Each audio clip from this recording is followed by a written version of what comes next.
of webinars that we do here at GSI called Getting Ahead, where we cover topics along the lines of upgrades, platform selection, upgrades from World, that type of thing.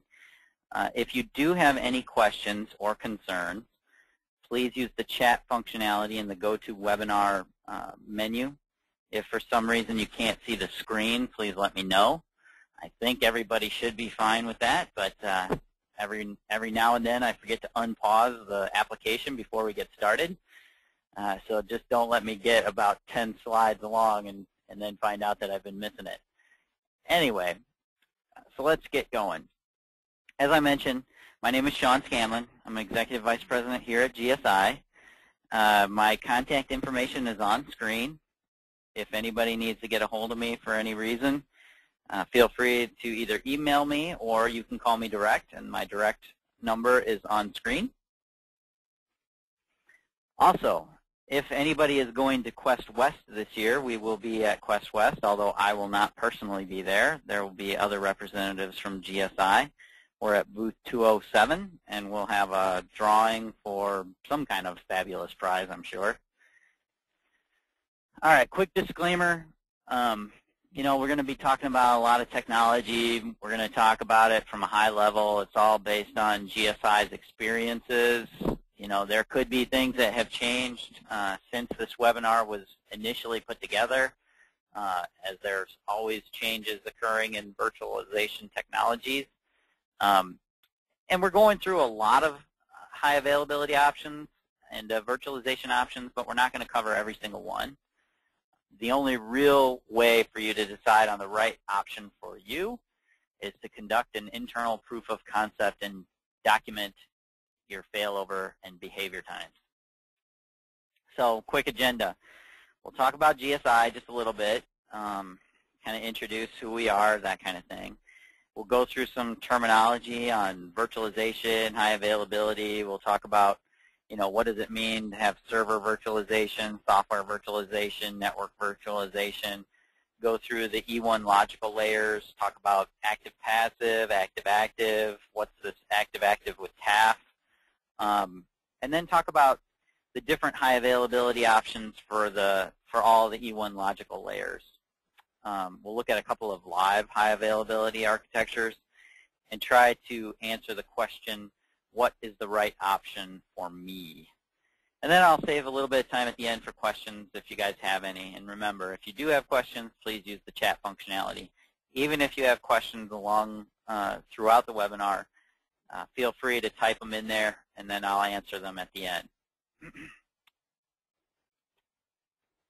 So quickly about GSI, we're an Oracle Gold partner. We're focused completely on J.D. Edwards clients and services. We have professionals all over the place, just the United States at this point in time. Our headquarters is in suburban Atlanta, and we've got satellite offices all over. We have over 250 years of core J.D. Edwards experience within our organization. We've done both local and global implementations for clients that range all the way from 50 million to 10 billion and up, and we have some of our architectures with over 1,000 concurrent users. Within our organization, we have a pool of over 100 J.D. Edwards technical and functional specialists. Most of them are Oracle certified, and we have over 21 years relationship with Oracle's J.D. Edwards team. Some of our guys on the team were part of the original World teams that were over at J.D. Edwards and have since moved into EnterpriseOne as well. Our specialties are upgrades, assessments, implementations. Actually, that number that says 80 plus is now about 100. We have 10 ongoing upgrades right now to 9.0 and a World upgrade that's about to kick off. Also, we have a World to E1 migration that's about to kick off. We do those a lot, stack migrations, which basically means, you know, we're going to move from iSeries to SQL or iSeries to Oracle, that kind of thing. We have a whole managed service practice for remote services, remote DBA services,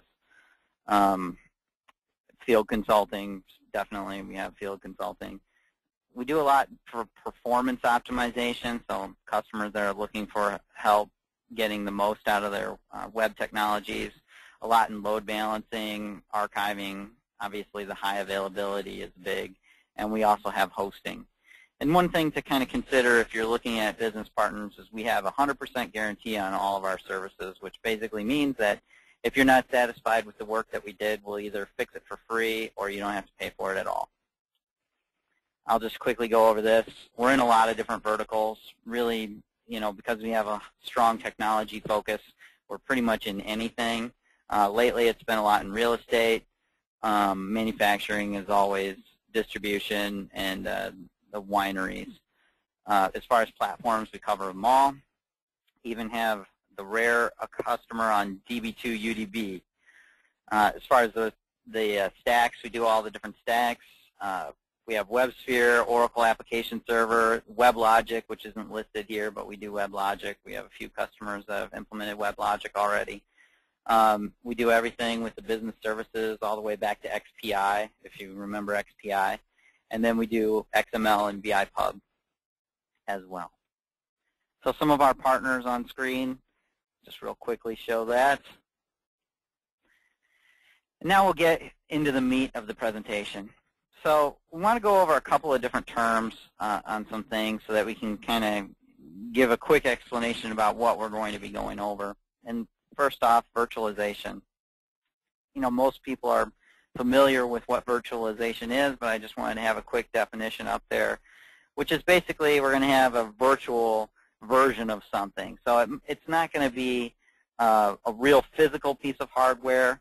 It's not going to be a physical server. It's going to be a server, kind of a software virtual server that sits on top of something. In the case of the iSeries, that would mean like an LPAR or a division of resources to have multiple systems on a single system. And for high availability, really this is an approach, it's really a design approach that allows you to have a prearranged level of operational performance.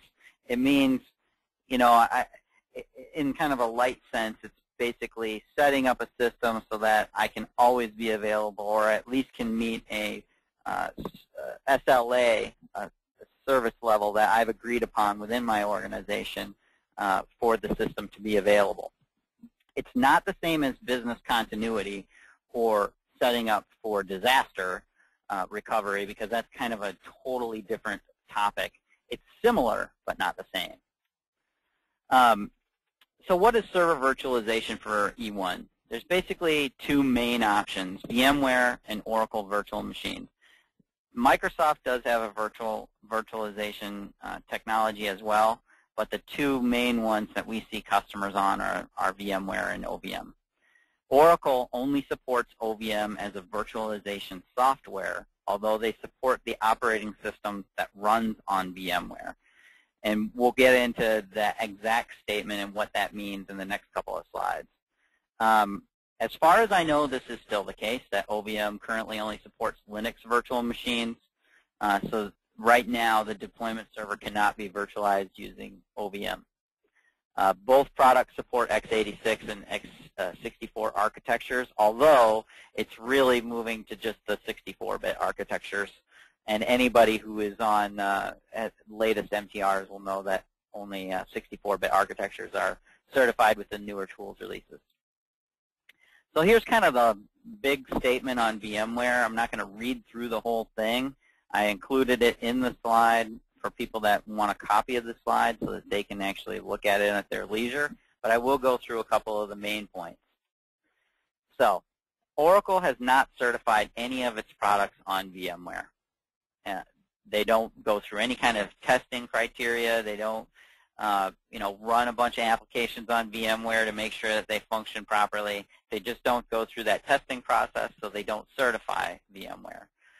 They'll provide support for issues that are either known to occur on the native OS or can be demonstrated not to be as a result of running on VMware. So if it's an issue that they know about and that has been proven to not be a VMware issue, and there's either an ESU or a tools release or something like that, they're definitely going to support you with that. And if you have an issue, and they've seen that issue before, then they'll provide you with a fix for it. If a problem is a known Oracle issue, they're going to recommend the appropriate solution on the native operating system. But if for some reason that does not work on a virtualized environment that's running VMware, then they're going to be referred over to VMware, or they're going to ask you to put it on a physical machine. So hopefully that explains that. If you do have additional questions regarding VMware and what it means to be supported on VMware, you can follow up with me on a side note. So server virtualization, there's a lot of advantages to virtualizing your servers. You can pool infrastructure resources through server consolidation, reduce your data center costs, heating, cooling costs, physical space requirements. You get high availability architectures without as much downtime. There's a lot of capabilities within the virtualization mechanisms for doing high availability. You have a lot more flexibility and scalability because you can take and apply resources dynamically based upon the requirements. So if I have one system that's requiring more processor or more memory, I can allocate more processor and memory to it. And then as far as desktop security, the reason why that is an advantage is because you have a lot more control over the end user's environment. Unless you've gone through a whole process of, sending out group policies and things of that nature, a lot of customers of ours we see have a little bit of a lack of control at the desktop level. And by using virtual desktops, they're able to maintain control over, the browser environment and some other things that are very important to EnterpriseOne. Some of the challenges, the support from the software vendors, and we're not just talking about Oracle here, we're talking about, any third-party products, lots of different products. While support for virtualization technologies has gotten better over the years, there's still some applications that do not support them or have different types of requirements in terms of licensing depending upon what that third-party application might be. For instance, on the OVM side, you're not required to license the database across all processors on a particular system. But if you go with a VMware solution and you decide to purchase, an Oracle database, you actually have to license it on all the processors that are in that stack. So that's not the only example. That's just one example, and that kind of gets right into the next point. And then as far as capacity planning, being able to support multiple virtual machines on a single piece of hardware, there's a lot of things to think about. It's not just simply, hey, I've got 2 servers that are on physical boxes right now. It'll basically need the exact same, processor and memory if I move to virtual. It's slightly different because you're going to have a little bit of overhead when you move into a virtual technology. Not only that, but you also have to consider network access and things of that nature. The reliability. Virtual machine failover still is it's basically on a single piece of hardware. So if I have a bunch of virtual machines on one piece of hardware and, only a single virtual machine on that box, or I should say, if a lot of the hardware goes down on that single box, I have to move all those virtual machines to another piece of hardware. So it's not really meant to replace the high availability aspect of the individual systems that are running on that box. And many times it still makes sense to have not only a virtual technology, but also redundant clustered type solutions at each individual layer, and we'll talk about those things later. And this is kind of an advantage and a challenge at the same time. The advantage to virtual machines is that they're kind of easy to deploy, but that's also a challenge because a lot of people deploy just tons of these virtual machines, and because of that, they wind up having what they call sprawl of virtual servers. So sometimes you wind up just with servers sitting out there that people kind of lost access to and don't really remember what they're for. Not really a challenge, but it can be. Some of the best practices when you're talking about server virtualization, you want to avoid putting all of your high CPU demand virtual servers on the same physical server. And this seems pretty obvious, but a lot of times it's a little bit difficult to decipher which ones up front are going to be the high CPU systems, especially if you don't already have those systems on physical machines. So you really have to think about your sizing requirements and what it's really going to look like and what it's going to be running before you start deciding which actual physical machines these are going to be running on. Newer, higher performing hardware, it's going to utilize the virtualization software licenses better. And the reason why I say that is because, you know, if you're talking about licensing per processor and you know, having a database or some other aspect that has to be licensed on a per processor basis, it's going to be different if I use some of the newer hardware that has multiple cores. Sometimes your processor license based but not core based, so you have to really look at that. Newer hardware is oftentimes going to take more advantage of that. As I mentioned before, you want to avoid becoming network bound, and what that basically means is, you know, if I take 10 physical machines and make them into virtual machines and stick them on one big server, I have to really consider what kind of traffic is going to be coming into those systems. Because before, I might have had, you know, dual NICs on each of my physical machines for a, you know, grand total of 20 interfaces, and now all of a sudden I'm trying to put all these on one physical box that maybe only has a couple of network interfaces. So you got to really think about that. Also, disk I/O requirements. This is really where you wind up with the biggest performance issues on virtual systems. So if I build up this really great, you know, physical machine that looks excellent by itself, and I throw a bunch of virtual machines on them, and they all need to access some kind of disk, you know, the higher speed disk is what you're going to need when you're talking about virtual machines, because they're all going to be reading from it. It's not as big of a problem as it used to be.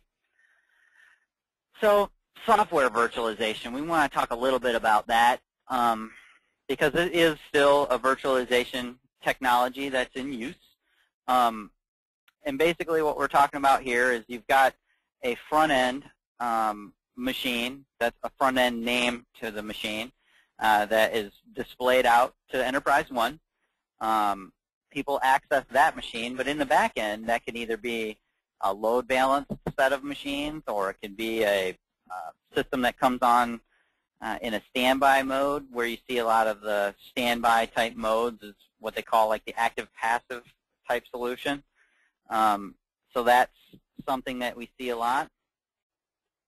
One of the advantages of that is that you can add and subtract servers at every E1 layer that's virtualized without changing mappings and things of that nature. So if I have one upfront server name, and in the back end that references back to, you know, 2, 3, 4 servers, doesn't really matter.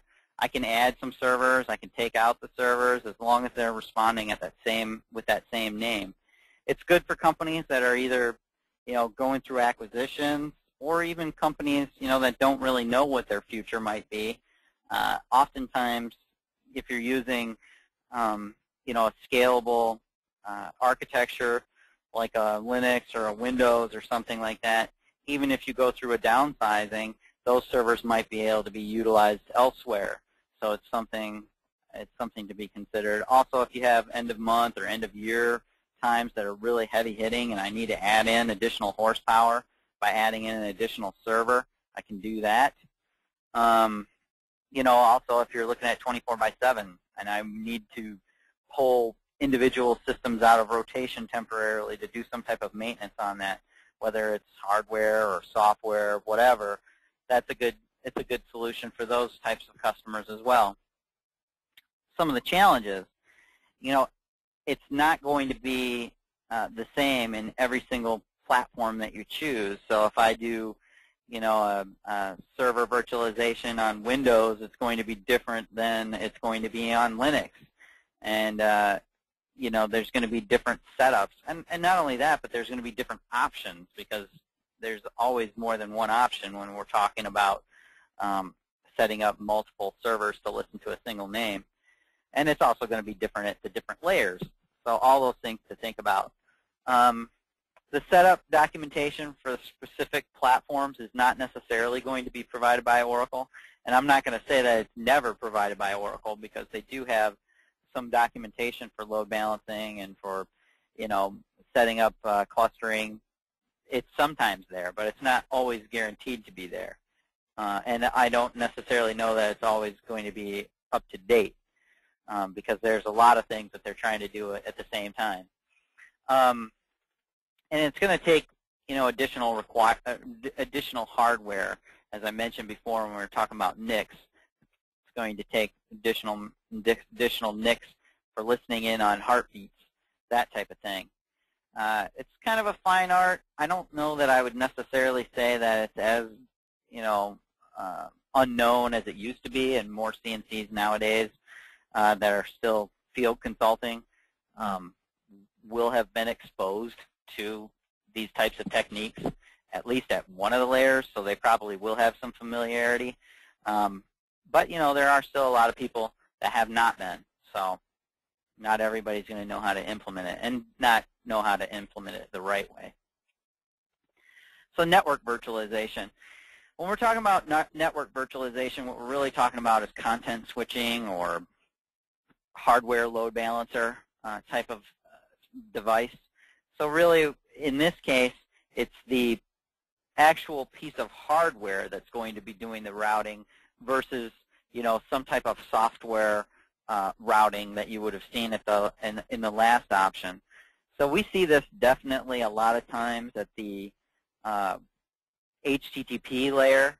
So you have a request come in to a hardware load balancer, for JDE prod, let's say, and in the back end I might have, 5 or 6 HTTP servers that are all listening for this request. Well, the content switch or hardware load balancer that sits at the top is going to be determining which one of those machines in the back end is going to get that request. And there's a lot of different options there, and we'll get into, a little bit of that discussion in the next couple of slides. So some of the advantages. It can intelligently load balance traffic across servers based on the availability of the content and the load on the server. A lot of the hardware devices these days will know if your server is up, know if your server is down, know if a particular port is listening or if it's not listening. So if for instance, I have a bunch of stuff listening on port 80 for HTTP requests, and that port is no longer available on that system, but the system is still up. Many times the hardware load balancer will know this, and it will not route traffic to that machine if it's not listening on that port. So it can really save you some effort and save you some frustration if that machine is still running but the particular service is down. Also, it'll route messages to individual machines based upon the content of the message. So, if I have HTTP requests, it'll route HTTP requests to HTTP servers. If I have a request for some other type of data or some other type of service, it'll route those requests to those servers. So, it can be very beneficial in that way. As I mentioned, monitors the health of the devices and can provide automatic failover. So it won't route requests to a machine that's not up or a machine that's not listening, for instance. And then when we get into intelligent traffic management capabilities, we're talking about, really the ability to load balance based upon some preset algorithms. So, if a particular machine is not responding in what I've set up as my quality of service, then it might pick a different machine. Not all of your hardware load balancers or content switches are going to have the intelligence capability, but more and more of them are these days. So some of the challenges. If you're not already using them in-house, and a lot of your smaller shops will not have any type of content switching or hardware load balancing, it's going to be, it can be expensive to implement, but that's not just necessarily talking about the actual piece of hardware itself. We're talking about, do you have the experience? Do you have someone in-house that's already done this before that can help you get through it again? If not, then you're talking about potentially bringing in, consultants to do it, and there's a cost to that as well.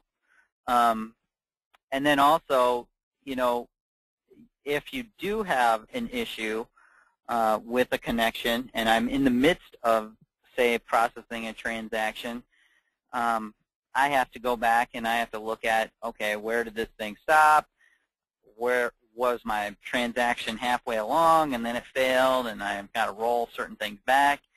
It really depends, and not every single application within EnterpriseOne is going to respond the same way to an issue like that.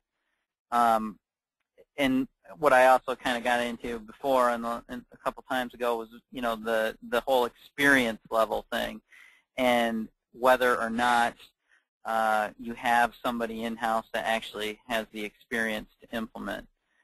So that's something to consider as well.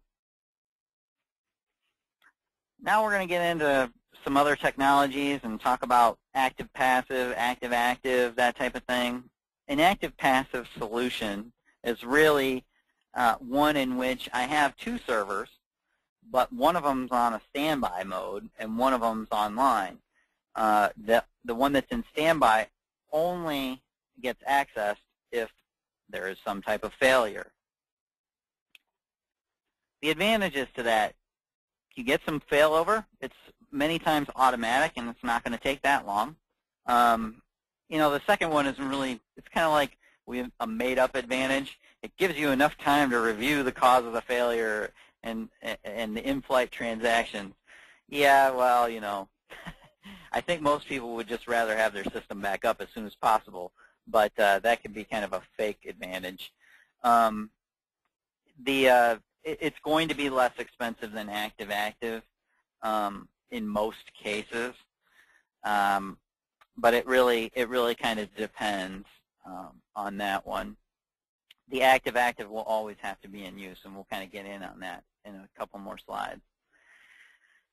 Some of the challenges: there's always going to be manual procedures for the in-flight transactions. You're going to go, like I mentioned before, you're going to have to go look at, what happened, what was the impact, what were people doing when their transaction failed, do I have headers with no detail? All those types of things will have to be looked at. And then depending upon the configuration, it may not be so automatic, and it may not be so quick to come back up, and you might need extra time in your SLA for downtime. And then a lot of times what I see, almost every single case where I see active-passive, there's going to be some type of manual intervention to get that other system up and running. And in that case, that means that you have to have that person that understands, how to flip that switch or move things over available. So if that person's not around, you could be down for even longer than you expect to be down. Where I see the active-passive the most is in SQL database implementations, where you have one database on active mode and the other one's kind of in a standby mode. And a lot of times I see, issues along the lines of bringing up that offline system when there actually is a problem. Another big challenge is that it doesn't load balance anything. So that system that's down is not doing anything. You can't put any users on it because it's not in use. Now you can do some other things with it. Maybe you make it active as a batch server, or make it active as a logic server, but have the database services down, for instance. That allows you to use some of the services there, but it's still not good for load balancing, and it doesn't scale, right? We got the system that's down, it's down. I can't load balance to it, so I can't scale it. And all the users are going to be down as long as that system is down until they can get rerouted to the other server that then becomes online. So that's kind of a big challenge right there. Active-active. In an active-active type situation, it's kind of is what it sounds like. All the servers are active at once. So, I have one single server name that I access, and it hits those requests out to all the servers that are in that cluster. Some of the big advantages, you're really basically getting automatically rerouted to the online servers right away. If a perfect example of this is when I have redundant HTTP servers and I have a request come in. Well, if one of those HTTP servers goes down while I'm on it, all I got to do is log, well, I guess I'll probably usually get kicked out anyway, but I'll get kicked out, I'll connect back in, and I'll just get rerouted to the one that is online, so I'm right back in. So we got the load balancing piece. We can do scalability. I can add in, 3, 4, 5 servers, all active at the same time.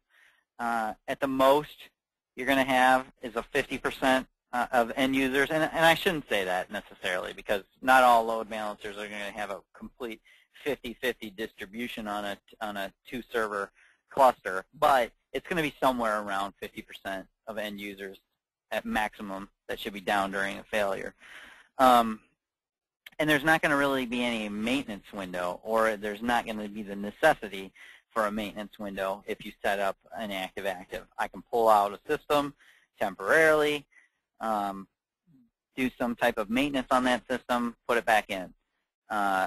Especially if I've architected my system in such a way that, half the servers can service all the load, which is definitely something that you should consider. So some of the challenges.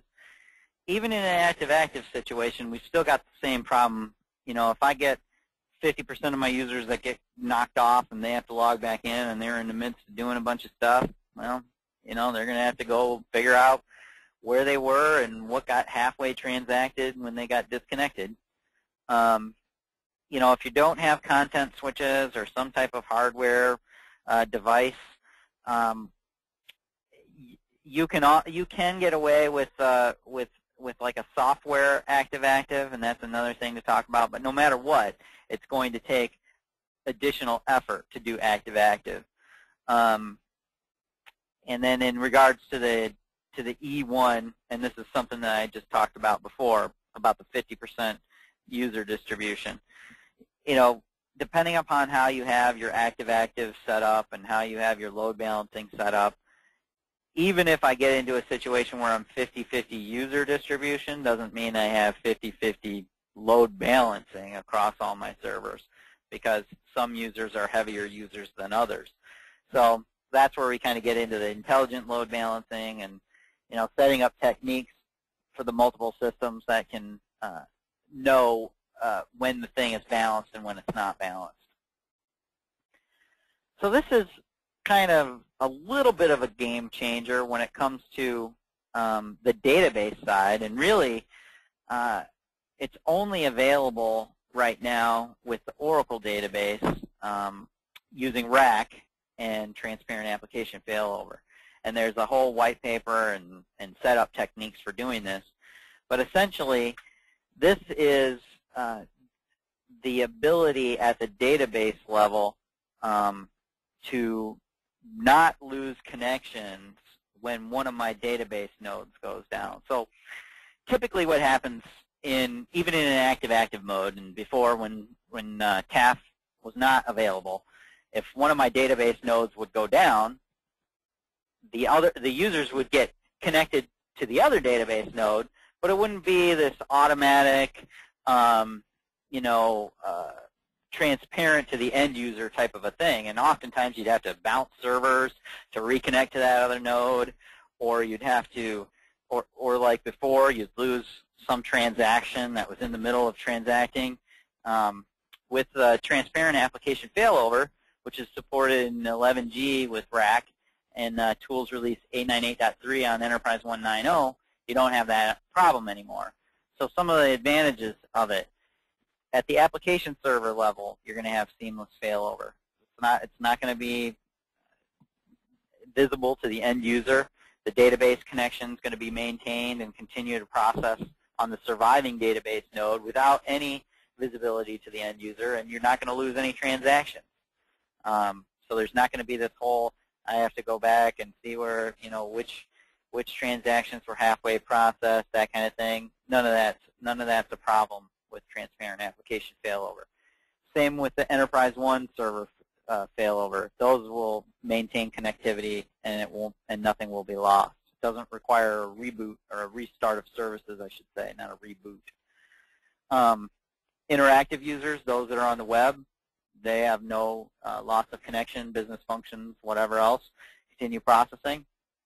And the UBE batch failover, that is the one that I think is really cool, because not only do batch jobs that were in process continue to process without visibility to the end user, but also batch jobs that call additional batch jobs will continue to process without any problem whatsoever and without any visibility to the end user. So it's a pretty big advantage. This first part actually is not necessarily true, where we talk about the challenges. The additional costs associated with rack. On the hardware side, yes. I mean, obviously, if I have 2 database servers, I have twice the price that I have with one. And the more that I add in there, there's going to be additional costs just for hardware. But at the software level, it really kind of depends upon what type of licensing agreement that you have with Oracle. So if you have the Red Stack licensing, you get Oracle 11G standard as part of your licensing agreement, and also as part of the licensing agreement, you are not bound to processor-based licensing. So you have kind of an unlimited use license in regards to J.D. Edwards for the Oracle standard database. So what that basically means is, I can implement multiple databases on multiple systems, and because Oracle has included RAC with 11G standard, I have access to RAC, I have access to the unlimited use license, and I also have access to the transparent application failover. So it's all part of the Red Stack licensing. It's definitely going to take more time to configure, and you're definitely going to want to have an Oracle DBA, not only for the initial configuration, but I would suggest that you should have somebody that's strong on Oracle throughout the life of your ERP. And that really goes without saying, even if you're just using an Oracle database and you're not implementing TAF. So some of the HA options for the different E1 logical layers. If we look at all the different layers, we're kind of talking about, here's some of the things that we can do. You've got E1 database, single node, cluster, rack with TAF, Unicode and non-Unicode databases, batch layer, kernels, multi-threading, business function and UBE processing at that layer. The E1 presentation layer is going to be the Jazz server, the portal server, WebSphere, WebLogic. And then sometimes this is on the same, it's a different layer, but it can sometimes reside on the same system, and that would be the HTTP layer. And that's going to be some version of Apache. The client PC layer, that's, redundancy at that level is not really something that we need to talk about. You can just go log on to another machine, right? And then the network layer, where we're talking about routers and switches and things of that nature. So today, what we're going to focus on are the top 4: database, application and batch, presentation, and the HTTP layer. So at the HTTP layer, you have a couple of options. You can do active-passive, although nobody really does that anymore. And that's going to be more of a manual redirection. We used to see this a lot when people were first implementing EnterpriseOne, and they just either didn't have hardware load balancers and couldn't figure out how to do it in DNS or whatever. But that was going to be more of a manual, multiple URLs, that type of thing. But what you more see is the active-active. So got a bunch of HTTP servers connected to a content switch, maybe a load balancer that's software load balancer. That's another option. Presentation layer, this is going to be your WebSphere, WebLogic type thing. On the active-passive, you can have multiple JVMs on different ports and do a manual change to the URL. That's not very often. I rarely ever see anybody do this anymore. Some type of double take or a manual move of things. None of those are very common anymore. Almost everybody does an active-active. And you've got, WebSphere clustering with Network Deployment Manager. You've got at the WebLogic, but it's only with the WebLogic Enterprise. There's clustering. I don't see as many people use the software active-active piece. Most people go with a hardware device and do content switching for the multiple systems. And usually it's really taken at the HTTP layer that then serves to the back-end servers. E1 application and batch layer.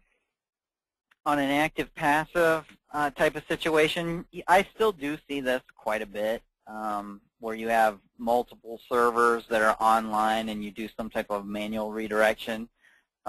More people are getting out of that and moving more towards an active-active. Where you definitely see this is on replication with iSeries. So you see a lot of people there have multiple LPARs, and maybe I'll do a replication using ITERA. I guess it's all ITERA nowadays. To another LPAR for, either backup or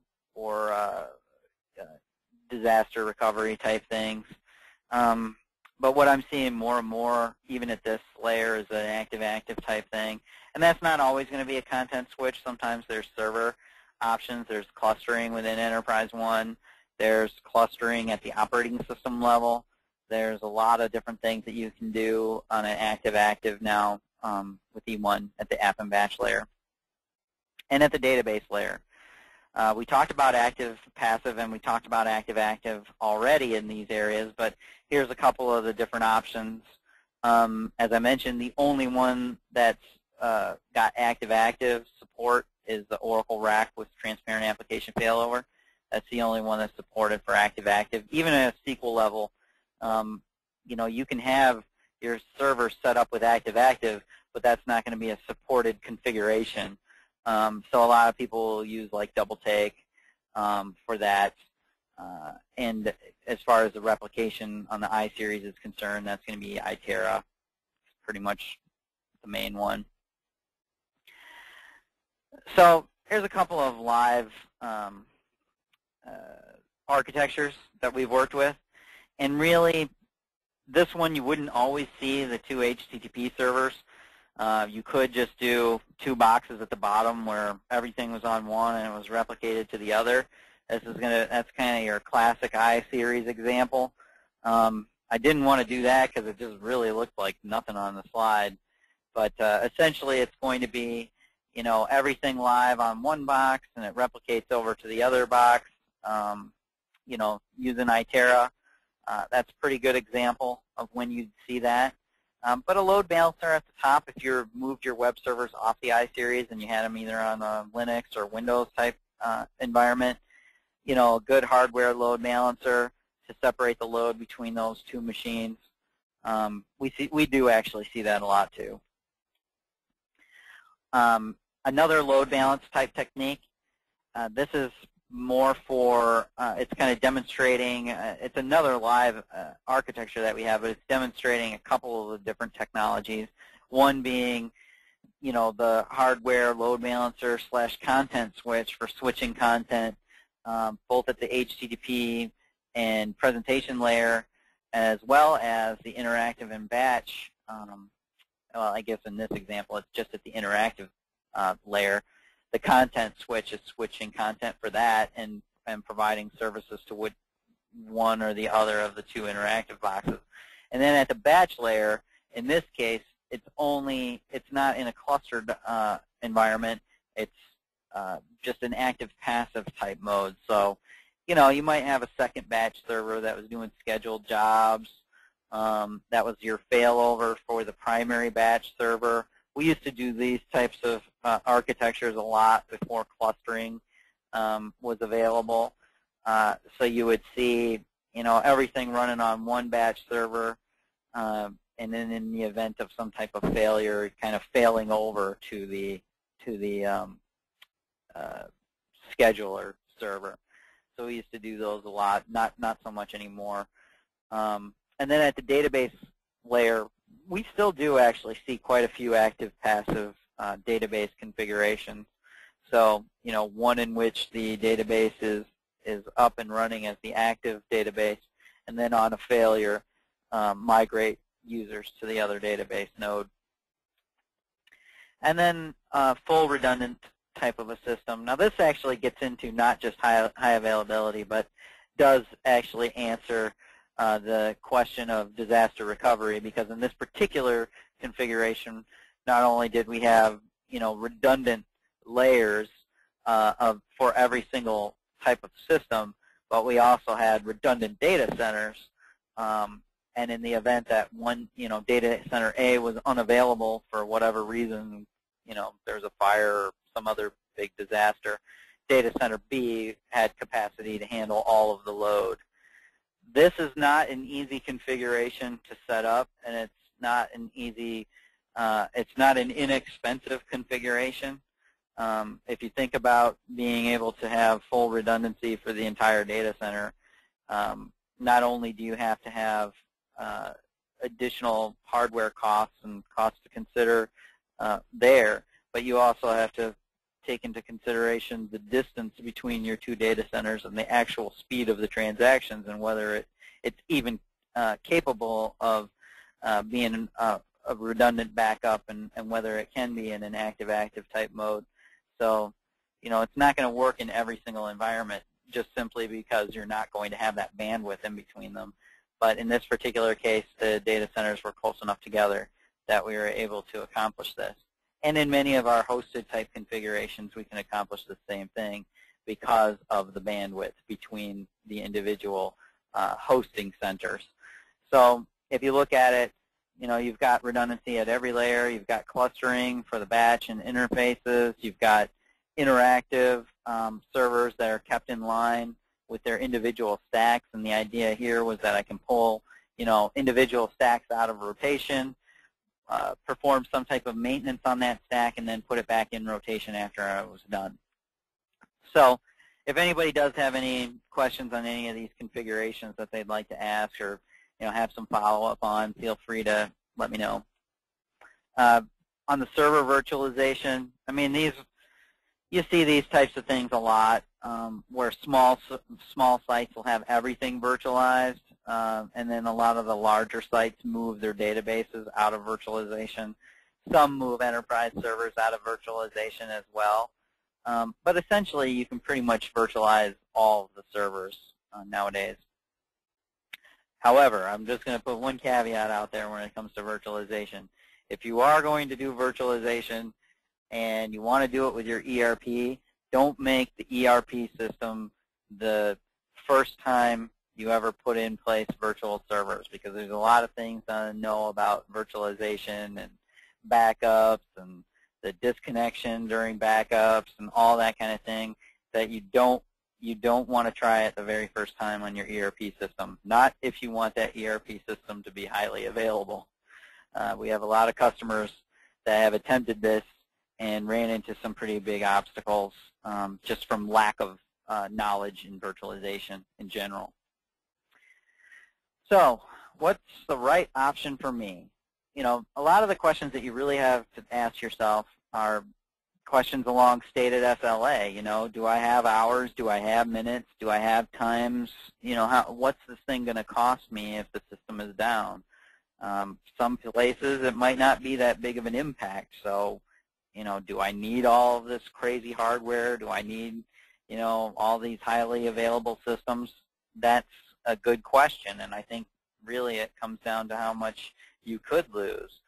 We see a lot of times that people say they don't have the money until there's a problem, and then they come up with the money to solve a problem that's already occurred. Hopefully, if you're on this presentation, you're thinking in advance of that. What's the end user's perception going to be, and what's their what will they accept in terms of downtime?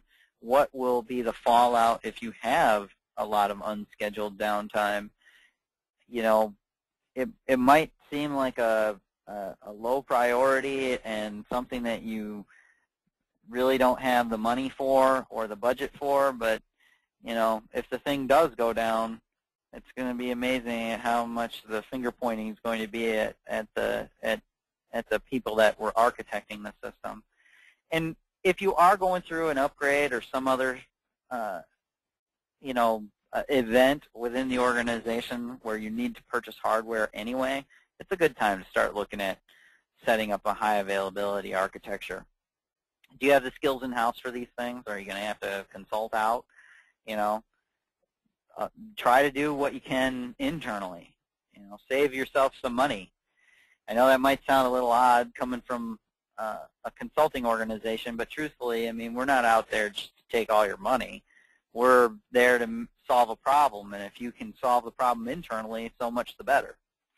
Do you have the budget to procure the additional hardware and software? You have to think about the software aspect too, because there's oftentimes going to be additional costs for the software, especially if you're talking about databases and licensing costs. If I'm going into this active-active configuration, I need 2 databases and I need 2 operating systems, and I have to double everything. So it's something to think about even on the software end. And then do you have enough time to conduct a proof of concept and really test it out? I would not suggest that you just go out there and say, I got this highly available architecture, and then never really test it out, never really take one of the systems out of rotation and see what happens, because you need to know. And it's best not to find that out when there's a big problem and realize that, hey, it's really not highly available. So in summary, and hopefully I'm close to being right on time, we talked about GSI, went through a bunch of different terminology and definitions of some things, talked about active-active, active-passive, transparent application failover, discussed all the different high availability options for the E1 logical layers, went through some live architectures. I didn't really expect that we would answer the question which is the right one for you, but hopefully we made you think about some things that will help you come to that conclusion. And obviously, if there's other things that you can think of that you'd like to ask me or ask somebody else at GSI, feel free. You can ask now. You can type it in the chat window, and I'll try to answer whatever question that I see. Or feel free to send me an email. Feel free to give me a call. Feel free to call somebody else. Whatever you guys feel most comfortable with. We're definitely here to try to help out in any way we can. So I'm going to leave my contact information on screen for those of you that didn't see it initially. Maybe you got in a little bit late or whatever. If you have any questions and you want to contact me directly, that is my information. The direct line rings every number I have, so just dial that and you'll definitely get a hold of me. And I'm always checking my email, so feel free to email me at any time. I'd like to thank everybody for attending this webinar today. Hopefully you got something out of it, maybe learned a little bit. If you want to go over any of those architectures, like I said, feel free to give me a call, follow up. I am recording this webinar, so it should be available. I don't exactly know when it will be available because we'll have to put it up on the website or something. I also have the slides to the webinar, so if you would like a copy of those, feel free to send me an email. Again, I'd like to thank everybody for attending. If you'd like to attend one of our future webinars, we typically will send out email blasts with invitations to the people that attend each of our webinars. So you should get a copy of that invitation to whatever webinar we have next. If you'd like to not attend any more of our webinars, just send me an email and we'll take you off the distribution list. Thanks again for your time, and I hope to be talking to you soon.